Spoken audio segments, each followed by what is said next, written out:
Meboye bukanlah kesalahan. Sikap Meboye juga tidak usah terlalu dipermasalahkan. Maka silahkan Meboye jika itu menjadi pintu pembuka dan penyemangat kita untuk mendalami sesuatu lebih lanjut guna menemukan kebenaran sejatinya.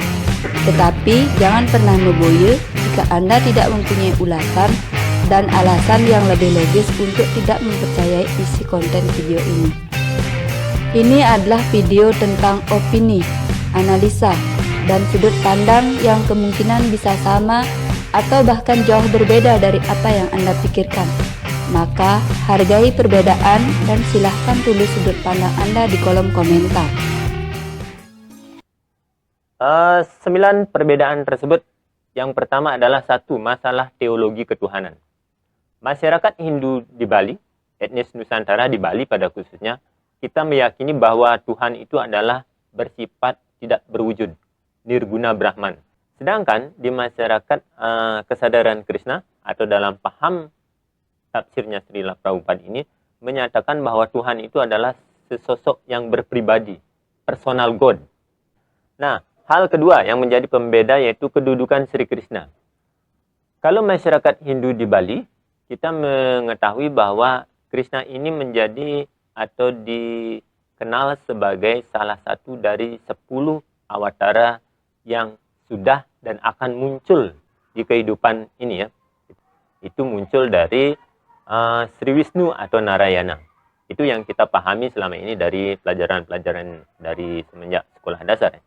Tetapi dalam pemahaman Hare Krishna dinyatakan bahwa Krishna lah yang menjadi sumber daripada Wisnu ini.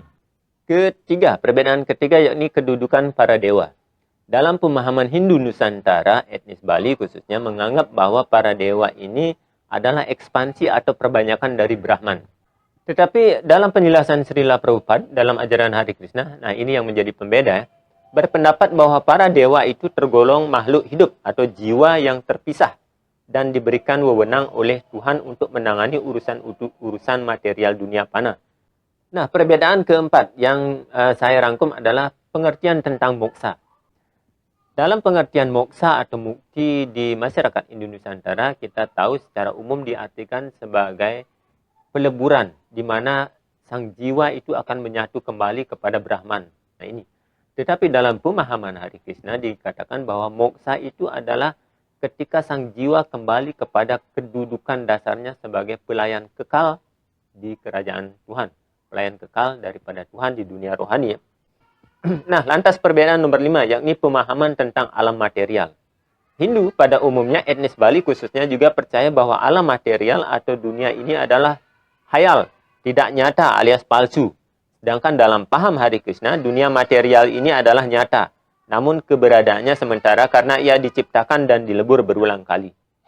Perbedaan nomor 6, yakni pemahaman tentang catur marga yoga. Hindu pada umumnya dan etnis Bali pada khususnya menganggap bahwa catur marga yoga itu adalah 4 jalan berbeda untuk bisa mencapai kesadaran Tuhan. Misalnya dengan cara berkarma melakukan pelayanan, dengan cara bakti, dengan cara mendalami ilmu pengetahuan spiritual, atau dengan melakukan olah tapa dan meditasi. Tujuan yang ingin dicapainya sama, yakni hanya caranya saja yang berbeda. Sehingga di sini ada ajaran toleransi untuk bisa saling menghargai perbedaan cara atau jalan setiap orang dalam memahami Tuhan. Entah dengan cara berkarma, dengan melakukan bakti, dengan melakukan yoga atau meditasi, tapa brata dan lain sebagainya. Dan ada yang melakukan dengan cara bakti. Jadi di dalam pemahaman catur marga yoga versi Hindu Bali itu ada nilai-nilai toleransi yang mesti kita jaga, kita kenali dan tentu saja mesti kita wujudkan. Bagaimana kita berusaha mewujudkan hal tersebut jika ada orang yang berbeda cara dari apa yang kita jalani selama ini dalam ia menginginkan tercapainya kesadaran Tuhan, ya sudah biarkan saja sepanjang ia tidak mengganggu dan juga tidak melecehkan cara-cara yang kita yakini selama ini. Bedanya adalah dalam ajaran Hare Krishna, catur marga ini dimaknai sebagai tangga pendakian untuk bisa menyadari ketuhanan. Oke, perbedaan nomor 7 yakni perjalanan sang roh. Hindu Bali menganggap bahwa proses perjalanan sang roh, jiwa atau atman untuk memperoleh tempat yang baik setelah meninggalkan badan, itu banyak ditentukan oleh yajna yang dilakukan oleh keluarga dan kerabatnya, yang biasanya memuncak dalam upacara pengabenan. Sedangkan dalam paham Hare Krishna, perjalanan sang roh sangat bergantung pada ingatan terakhir yang dibawa sang jiwa. Biasanya hal ini dihubungkan dengan sloka Bhagavad Gita bab 8 sloka 5 dan 6. Di mana disebutkan ya, Bhagavad Gita bab 8 sloka 5 menyatakan bahwa siapapun yang meninggalkan badannya pada saat ajalnya sambil ingat kepadaku, segera akan mencapai sifatku. Kenyataan ini tidak dapat diragukan. Nah, kemudian perbedaan yang ke-8, yakni penggunaan korban binatang dalam yajna. Hal selanjutnya yang menjadi pembeda adalah yajna yang mengikut sertakan himsa karma. Menurut pandangan masyarakat Hindu Nusantara, etnis Bali pada khususnya, karena kita tahu bahwa hampir semua ritual di Bali itu tidak pernah tidak menyertakan himsa karma. Pasti ada saja pembunuhan. At least itu ada ayamnya. Pengorbanan binatang untuk melakukan yajna adalah dibenarkan karena itu akan membantu sang roh yang ada pada badan makhluk yang lebih rendah itu untuk bisa meningkat dalam kesadaran berbeda di kelahiran selanjutnya. Membunuh juga dibenarkan jika itu untuk dimakan. Itu kan dalam pemahaman kita kan. Sedangkan dalam paham ajaran Hare Krishna yang memang mengusung ajaran vegetarian, ahimsa, beranggapan bahwa jika seseorang sungguh-sungguh menekuni jalan spiritual atau yoga, maka dia harus berpegang teguh pada prinsip-prinsip ahimsa, tidak menyakiti makhluk hidup lain termasuk binatang. Sebab pustaka suci Weda menyatakan ahimsa parama dharma. Artinya kebenaran tertinggi itu adalah dengan tidak menyakiti. Lalu yang mana yang benar? Jawaban saya sekali lagi benar-benar saja tergantung sudut pandang ya. Jika kita memang memiliki kualifikasi cukup untuk bisa mengantarkan sang roh pada binatang yang akan kita korbankan agar mampu menerima berkah penyupatan, agar bisa terlahir kembali ke dunia dalam badan makhluk yang lebih berkesadaran, ya syukur-syukur bisa meningkat ya, dari ayam bisa menjadi manusia akhirnya kan, memiliki kesadaran yang lebih tinggi. Ya silakan, itu bagus sekali. Itu kan pertolongan yang diberikan kepada jiwa yang ada dalam badan makhluk-makhluk yang lebih rendah, hewan-hewan yang dikorbankan itu, agar memiliki kesempatan lebih cepat untuk bisa bereinkarnasi menjadi manusia yang lebih berkesadaran. Itu maksudnya. Tetapi pastikan dulu bahwa kita memiliki kualifikasi yang cukup untuk tersebut ya, untuk melakukan hal tersebut. Karena memang kehidupan ini mau disadari atau tidak, itu semuanya ditopang oleh pengorbanan atau yajna dari makhluk lainnya. Walaupun mungkin ya, kita tidak membunuh secara sengaja, itu kita kan juga membunuh makhluk lain untuk bisa bertahan hidup. Ketika kita bernapas saja, menghirup udara, ada beberapa mikroba yang mati. Ketika kita mau makan kangkung atau ini sayur, bayam, itu kan mencabut juga, membunuh juga kan. Membunuh juga, namanya juga makhluk hidup. Bayam, kangkung itu kan dicabut juga sampai mati. Akhirnya kita membunuh juga. Jadi tidak ada sebenarnya kehidupan ini yang benar-benar lepas dari pembunuhan atau himsa karma. Jadi ya janganlah merecoki, jangan merendahkan atau menghina orang-orang mereka yang memiliki keyakinan yang tidak sama dengan kita. Ya, hargai saja.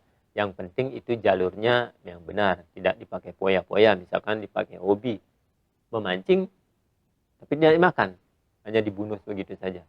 Nah, untuk hobi saja.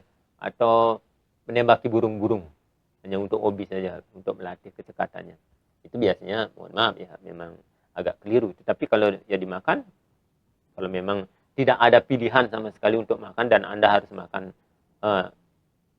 daging dari hewan lain, ya silakan saja, tidak ada salahnya. Nah, perbedaan yang terakhir adalah yang saya rangkum, yakni tentang pengertian surga dan tempat tinggal Tuhan.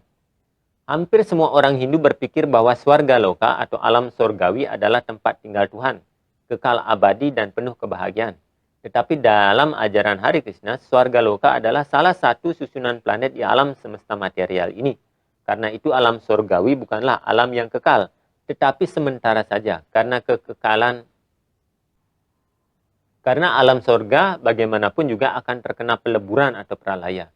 Tuhan bagi mereka tidak tinggal di surga, tetapi tinggal di kerajaan khusus yang bernama Waikunta. Ini mungkin merujuk pada bagian dari susunan alam semesta versi mereka seperti ini ya. Nah, seperti ini gambarnya. Lantas mana yang benar? Ya, kembali pada pertanyaan sebelumnya tentang Tuhan yang Maha Ada dan berada di mana-mana. Jika Tuhan kita katakan hanya ada di kerajaan yang bernama Waikunta saja, berarti secara otomatis ini telah menggugurkan atau mematahkan pernyataan bahwa Tuhan itu ada di mana-mana dan yang maha kuasa, yang bisa menghadirkan dirinya dimanapun.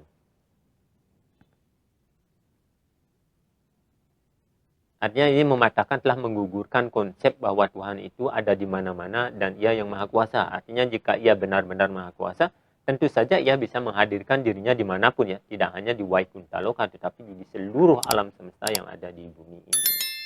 So, kira-kira begitu yang bisa saya pahami. Bagaimana menurut Anda?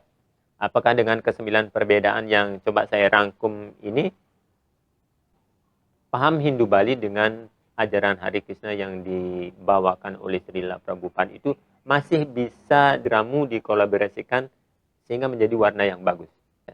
Atau mungkin kalau memang sudah tidak bisa dijadikan satu, maksudnya pemahaman ini karena memang perbedaannya sangat mencolok sekali, maka mungkin biarlah masing-masing ini tetap berada di tempatnya masing-masing tanpa harus melewati batas atau memasuki wilayah yang tidak semestinya ia masuki.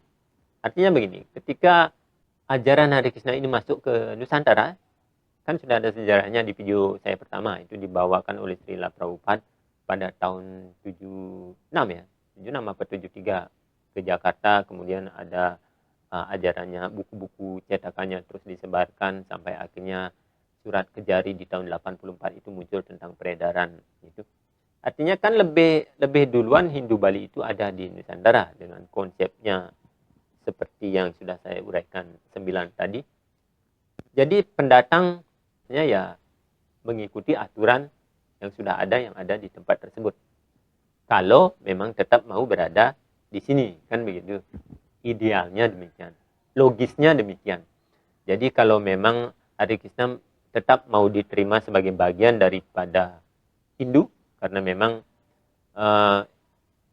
ajaran dan tata cara pelaksanaan kebaktian mereka itu kan lebih mirip sekali dengan Hindu, memang karena diambil dari Sanatana Dharma.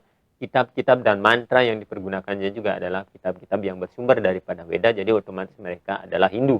Walaupun dalam satu statementnya di New York itu Srila Prabhupada selaku pendirinya pernah mengatakan bahwa kami tidak membawa budaya Hindu ke Amerika.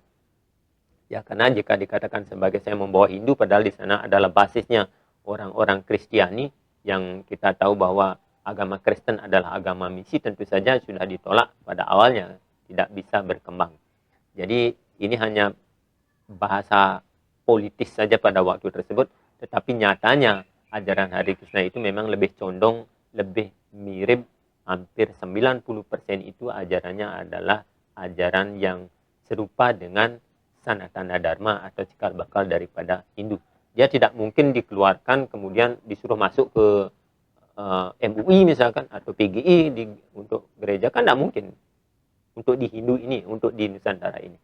Jadi biarlah kalau memang sekali lagi para sahabat kita, para pengikut Sampradaya Hare Krishna, khususnya pengurus, saya banyak juga teman-teman yang di sana yang tidak seperti para oknum yang membuat runyam situasi pada saat sekarang.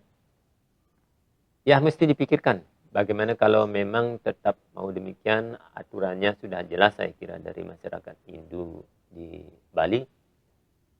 Ya, tinggal mengikuti saja. Apa yang menjadi kekeliruan selama ini ya diakui secara gentle. Mohon maaf, dan kita buat kesepakatan baru di mana yang boleh sampai batas mana yang boleh dan tidak boleh untuk mereka melakukan kebaktian atau keyakinannya kan. Karena kalau melarang itu jelas bertentangan dengan UUD 45. Karena kebebasan berserikat dan berkumpul itu dijamin oleh negara. Jadi ketika teman-teman kita, saudara-saudara Sampradaya Hare Krishna ingin melakukan kebaktian juga supaya nyaman lah, ini keyakinan. Cuman kita wanti-wanti mengharap itu bagi para pengikut yang baru itu, yang baru supaya tidak eksklusif lah, atau yang sudah lama mungkin ada juga yang agak arogan itu. jadikan momen ini adalah momen terakhir, karena polemik sampradaya itu sudah dari tahun 84 itu terus ada, ceritanya begini-begini saja. Kita sudah bosan, dan ini tahun 2020 ini menjadi puncaknya sehingga menyerempet kelompok yang lain juga akhirnya kan, yang mereka tidak tahu banyak perbedaan antara kelompok A dan kelompok B, kelompok C yang sama-sama gurunya dari India akhirnya ikut terseret-seret. Jadi maksud saya, mari silakan, semoga saudara-saudara kita yang memperjuangkan kecintaan kita terhadap Hindu Bali Nusantara khususnya juga mau memberikan ruang untuk kita diskusi kepada para sahabat yang mengikuti Sampradaya Hare Krishna, sehingga ada win-win solusinya. Jalan tengahnya di mana?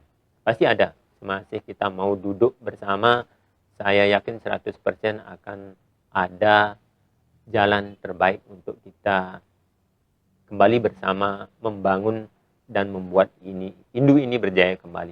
Mari kita lebih aware melihat bahwasanya tantangan-tantangan ke depan terhadap Hindu itu bukan hanya masalah sampradaya. Ada hal lain yang lebih bersifat urgent, itu perlu kita perhatikan agar Hindu yang sudah minoritas ini tidak terus mengerdil seperti bonsai dan akhirnya hilang ya, seperti agama-agama di belahan dunia yang lain.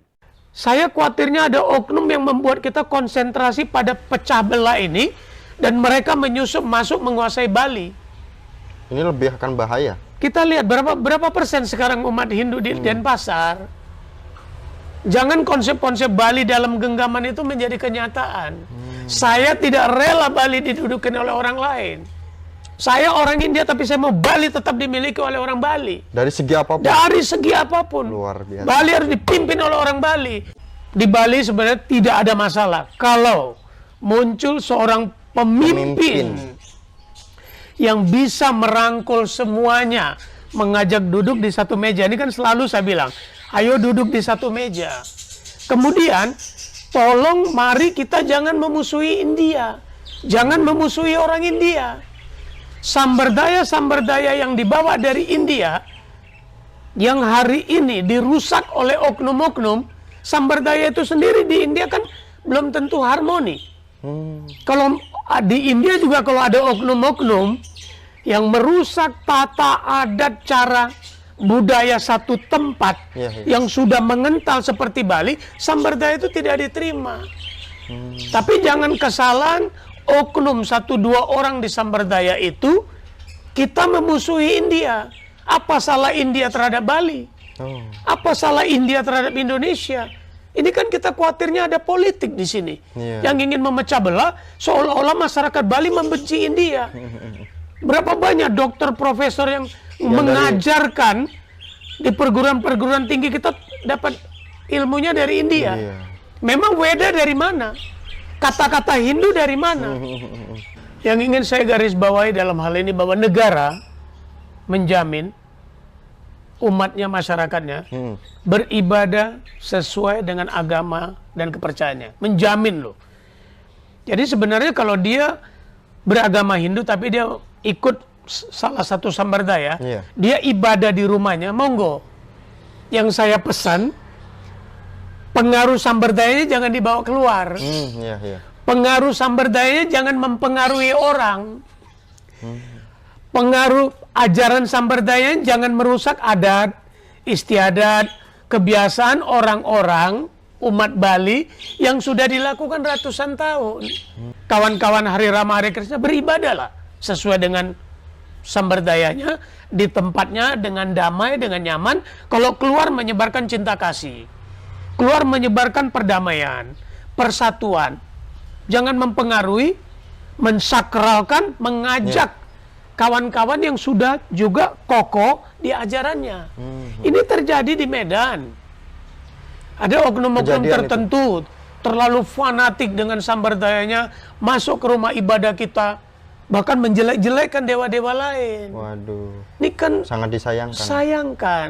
Dewa Krishna begitu agung, begitu bijak, mencegah keributan, berusaha mencegah perang, memberikan kedamaian.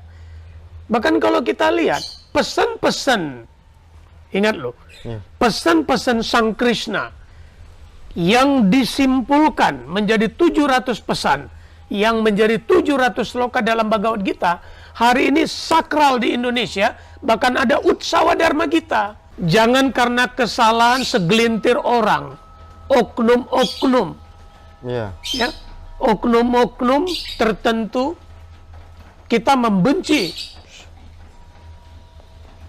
kebesaran Hindu. Membenci adalah musuhnya Hindu.